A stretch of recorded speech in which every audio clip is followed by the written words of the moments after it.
In the deserts of Arabia, an insurgency war was raging years before I got to France.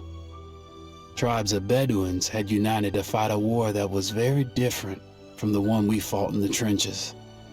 Using small mobile units, they challenged the might of an empire, and they were rallied around the ideas of a single, influential warrior. Ideas of freedom and change.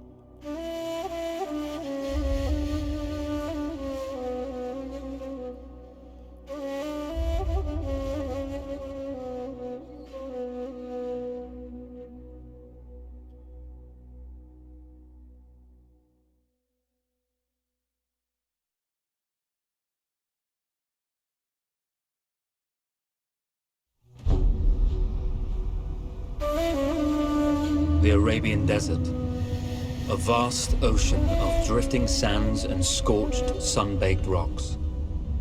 Beneath these endless dunes, oil, the lifeblood of our new mechanical century. For more than 400 years, the Ottoman Empire has ruled these lands, controlling all that's to be found here. But the Ottomans do not rule unopposed. Small bands of Bedouin rebels have united to overthrow the empire. They strike without warning and then vanish into the desert. Fighting alongside them is a lone British officer, whose exploits have earned him wide renown. The world has taken to calling this man Lawrence of Arabia. In the desert, you rely on good planning, but you also hope for a dash of luck. And luck was with us when we learned of a recently derailed Ottoman train carrying a most interesting piece of cargo. A small patrol had joined the Ottomans who survived the crash. Together, they guarded the wreckage and waited for reinforcements. When your enemy has better weapons and better equipment than you, steal from your enemy.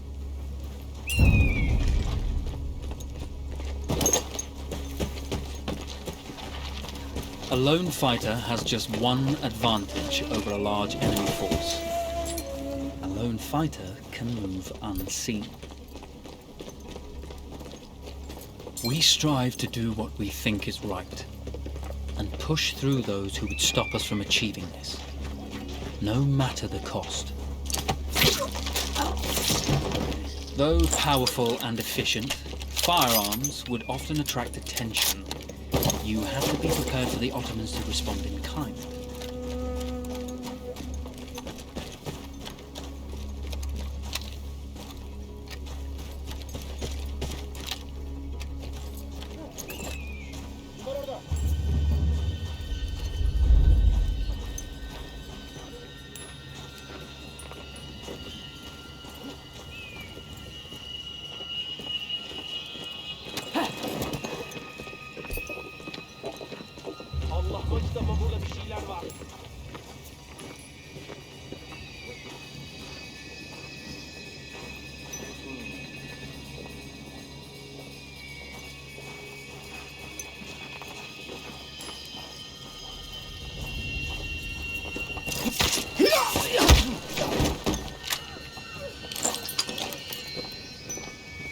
Selam kardeşim. İyi misin?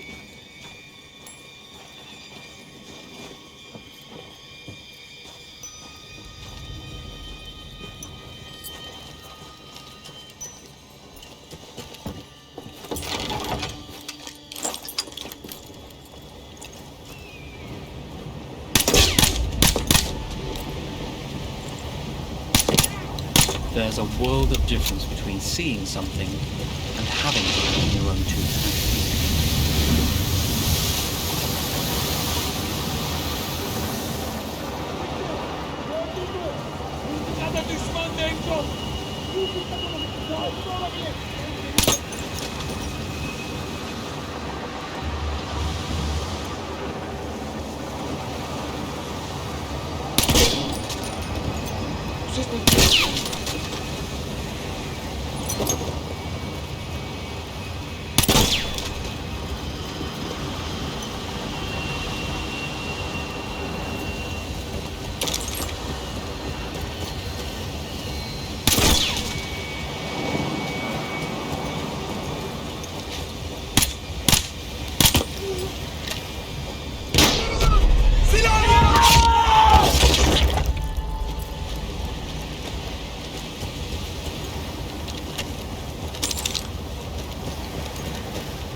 Come out! It's over.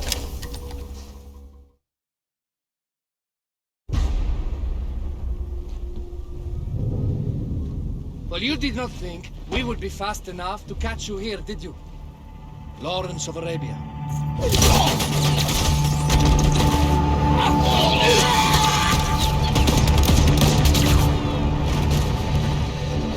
Actually, I was rather depending on it. Lawrence. Well, this is very clever. Now the hunter becomes the hunted. So who might you be? How enchanting you are, my dear. Ahmed. I'll show you enchanting. If it weren't for you, I'd be free. Free, is it? You'll be free when you're dead. And I'm happy to tell you, the Empire intends to grant you all this freedom very soon. Even now, an engine of destruction scours this desert, obliterating your allies, your families, your homes. Soon there will be nowhere to run. Nowhere to hide. Soon all that you know, and all that you love, will be ashes. You will all be free to die. Oh, you animal! Zara.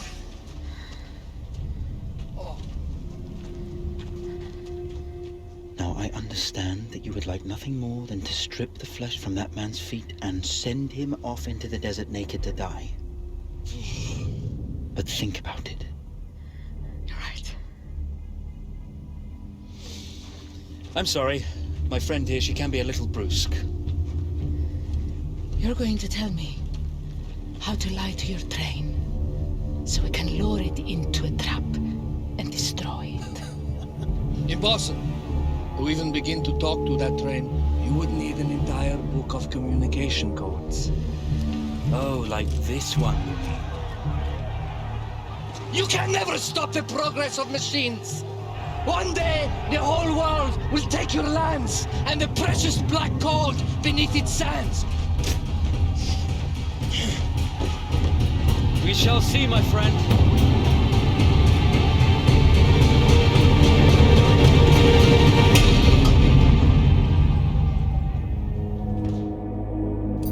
Of course, obtaining the codebook was not enough. To destroy this Iron Dragon, this Canavar, as the Ottomans had named it, we had to send it 3 encrypted messages telling it to stand down. There were Ottoman outposts scattered along the railroad tracks. The commanders there carried high-priority message capsules. We had to use those to send our orders. Infiltrating the village wouldn't be easy. A full detachment of Ottoman soldiers had occupied it. The Ottomans had chosen an isolated location for their desert outpost. It seemed lightly defended. It was also well stocked with arms and equipment. The ancient ruins were all that remained of a civilization now lost to time. The Ottoman Empire brought in the modern world with a host of armored vehicles and field guns. 3 commanders to eliminate, 3 personal message capsules to be stolen, and then sent with our false orders. How Zara tackled this dangerous and audacious mission was up to her. The Bedouin treasured their horses, and in return, those animals granted their riders unparalleled speed and mobility.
Ottoman protocol required the message to be received in Tripoli before the train would acknowledge it as genuine.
were putting a great deal of trust in Zara's capabilities.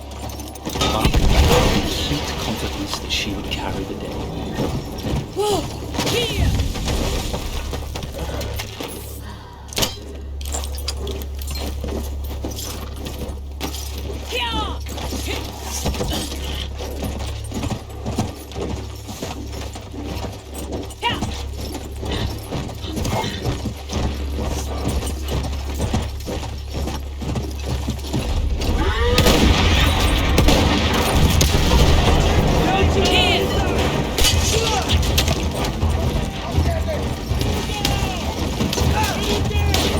Bizden biri vuruldu! Bizden biri vuruldu! Durun lan! Ellerini kaldır! Son duanı et!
Geberme vaktin geldi! Ay sıçayım! Benim başlarım!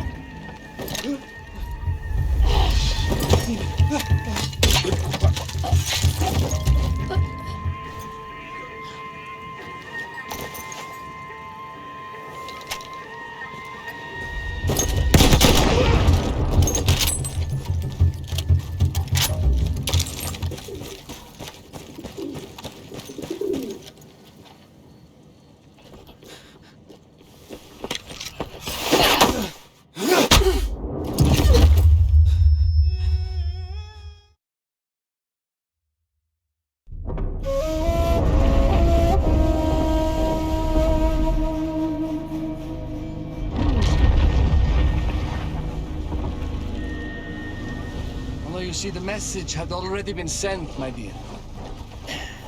Though not the message you would have wanted. Lawrence was such a good host. It almost seemed rude to escape. I made sure to note the location of Lawrence's camp, of course. Which means the train knows too. Twice, you told that train everything was clear. But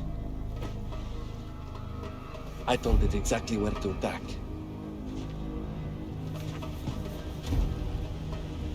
The beast has your scent, my dear. And it's coming to slaughter you and your little band of rebels. First, the firestorm from the cannon. Then, up close with the troops to slaughter any survivors.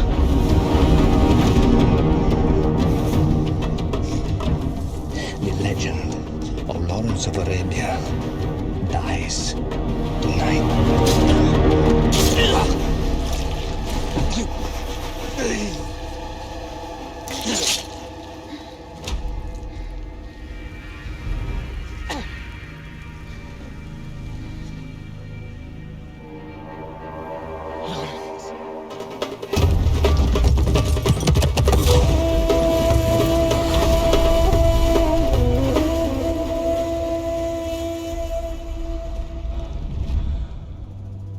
slipped away just in time.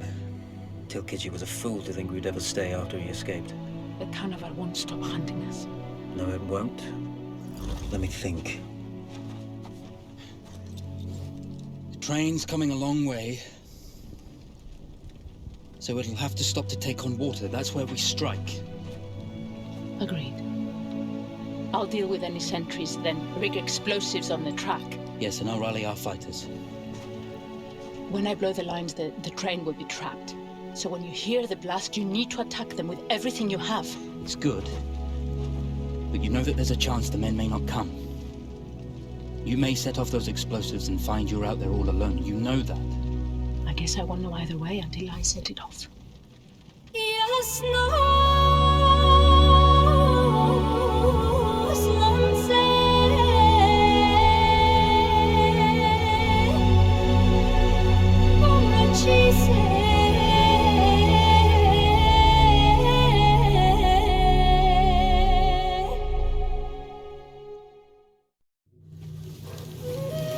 Man makes plans, and God laughs. As it turned out, the small town where we would ambush the train had a significant enemy presence. Those troops would have to be dealt with before the explosives could be set.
Once Zara secured the town, the trap could be set for the arriving train.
vengeance can be a sweet or bitter brew.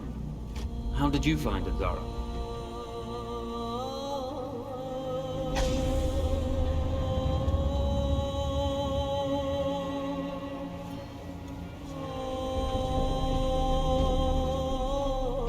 And you're right, we do need to think bigger, act bigger.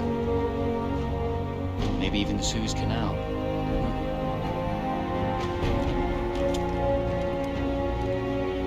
Tell me, what do you know about battleships?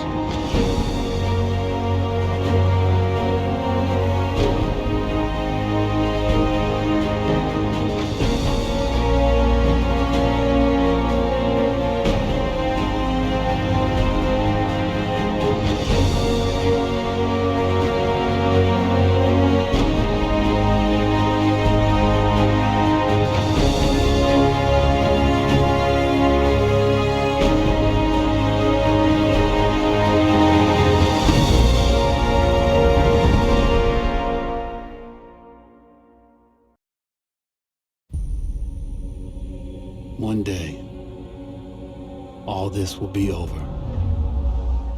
The war to end all wars will be won by one side or the other.